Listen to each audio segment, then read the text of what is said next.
these people had one thing in common. They knew they had it in themselves. They knew they could be something beyond where they were.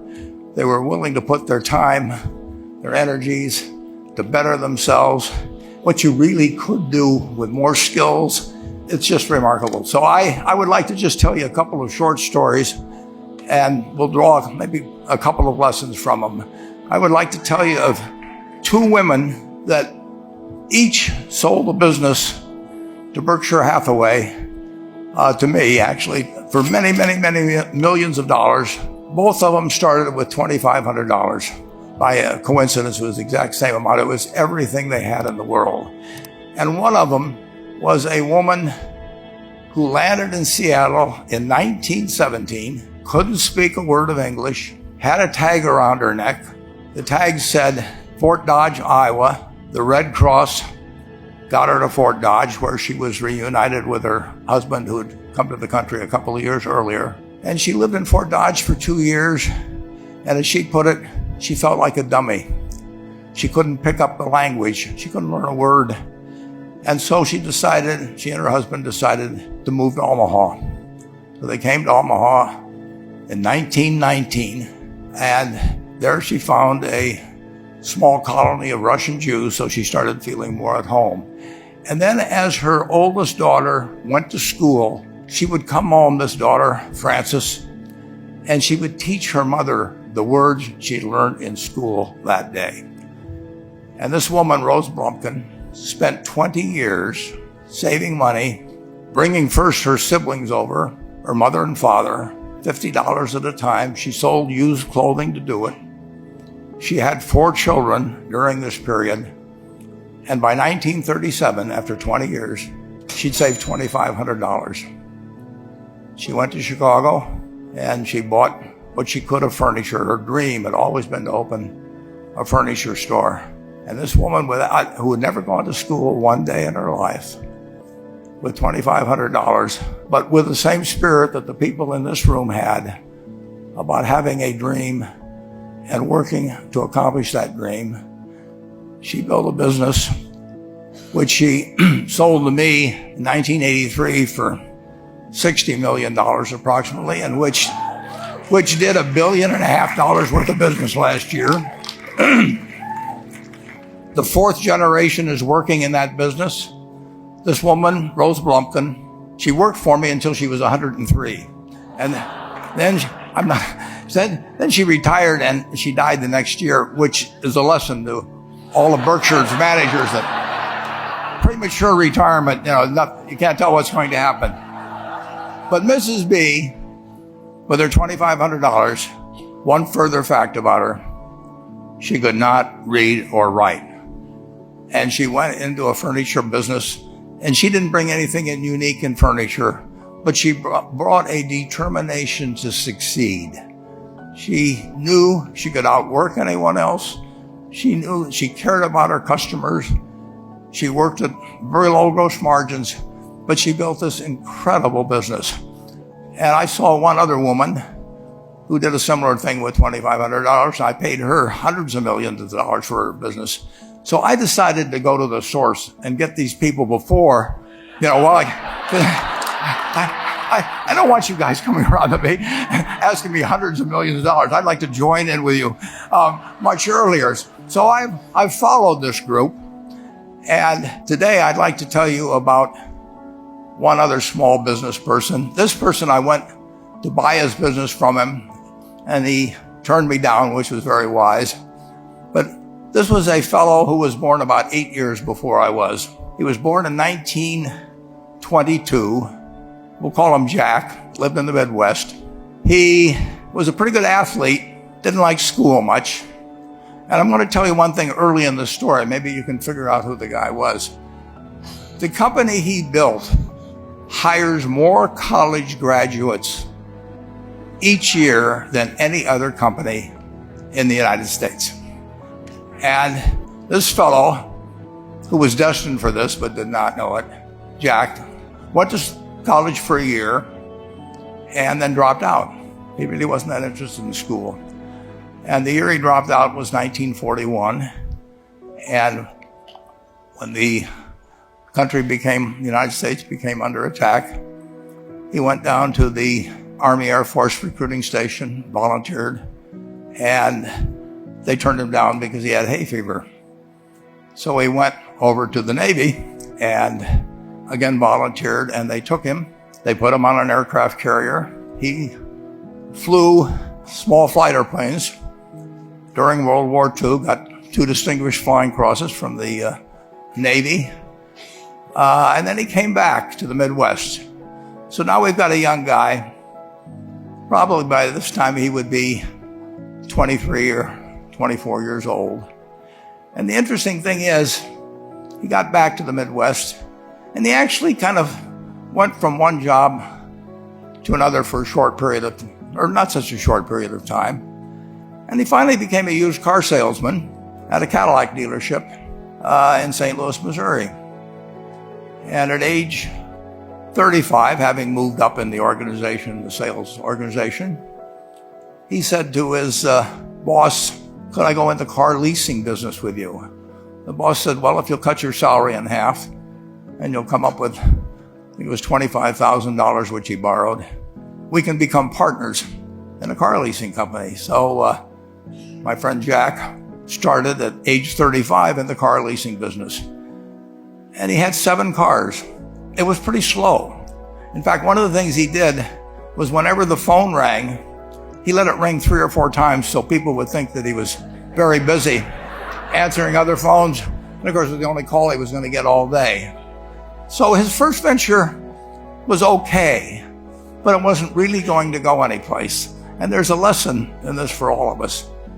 At age 40, he decided, with 17 vehicles, 17 cars, he was going to go into competition in the rent-a-car business. So now he's taking on Hertz and Avis and National and people like that who have hundreds and hundreds of thousands of cars. And he's got 17 cars, and his cars aren't any different than theirs. I mean, he's buying them from General Motors or Ford or Chrysler. And he can't get the airport locations. Those companies have them all sold up. But he was determined that he would basically offer the customer, can't offer him a different car, but he can offer them friendlier service than they've ever seen.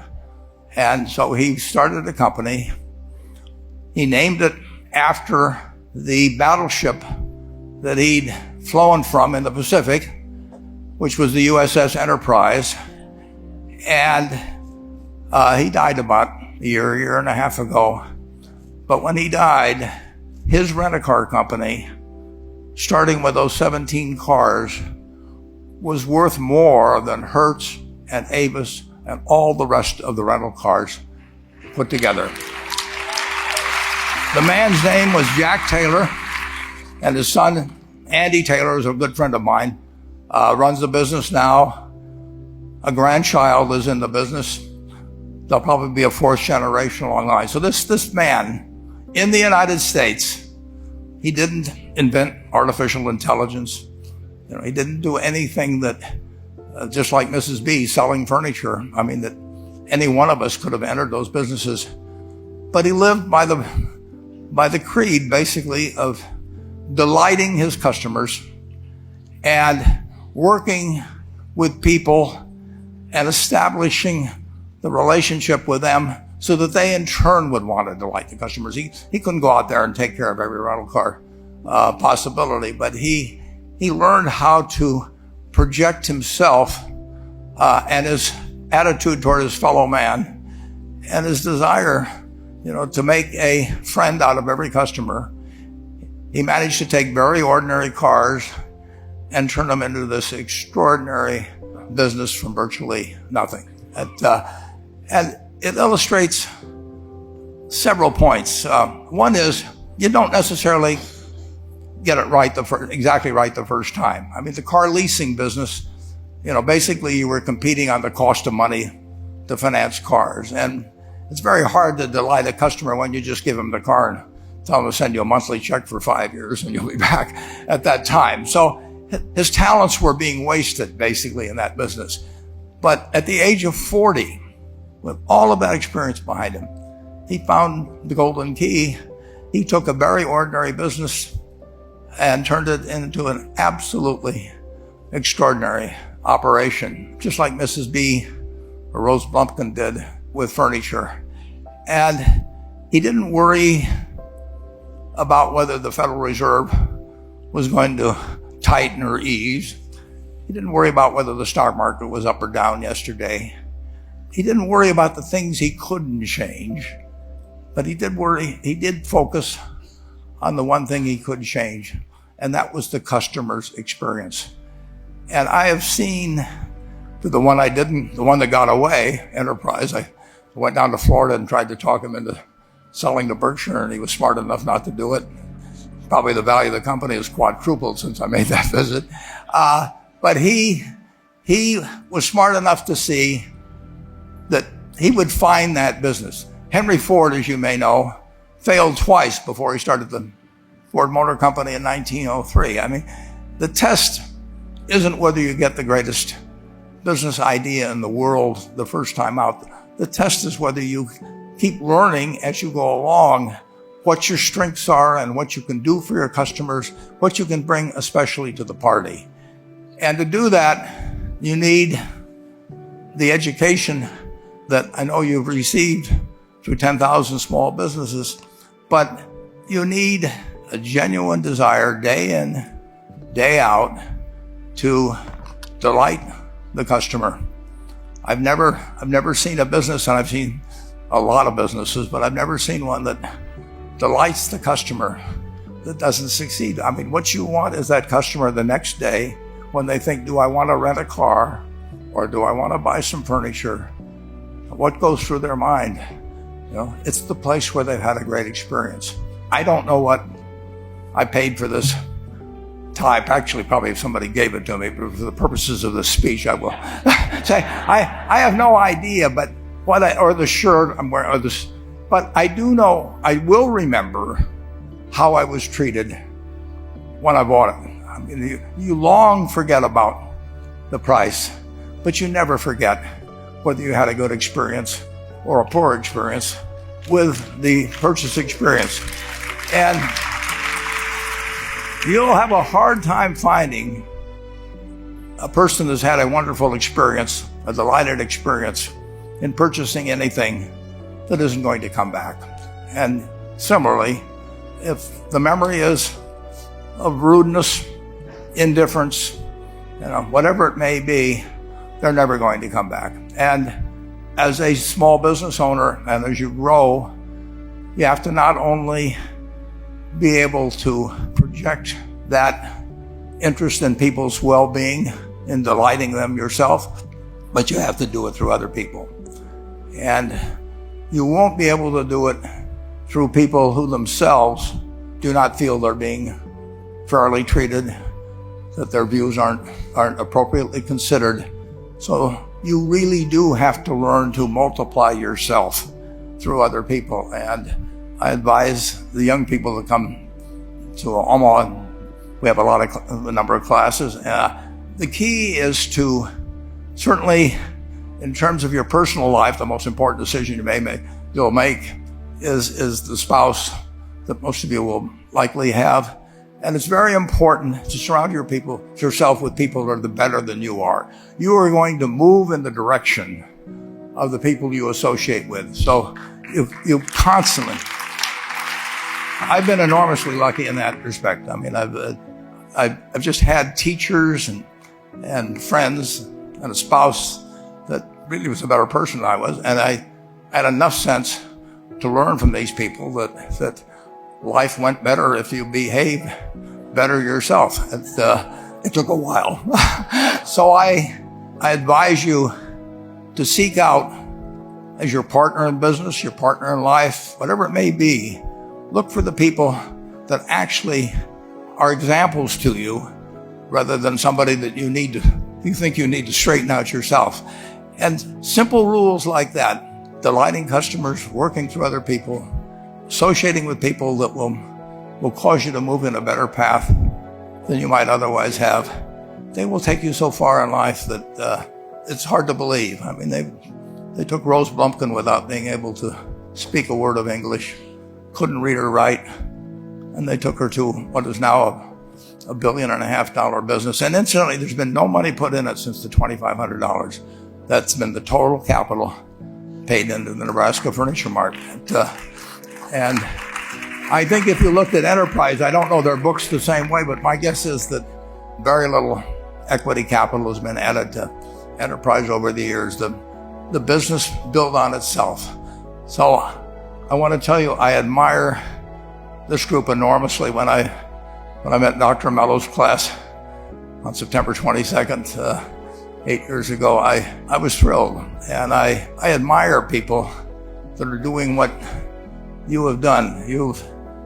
Working hard at your job at the same time, you took on an added, really, lot of hard work to further your skills.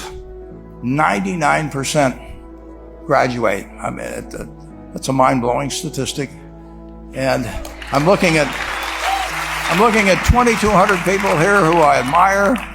I'm cheering for you, and I can tell you the best is yet to come. Thank you.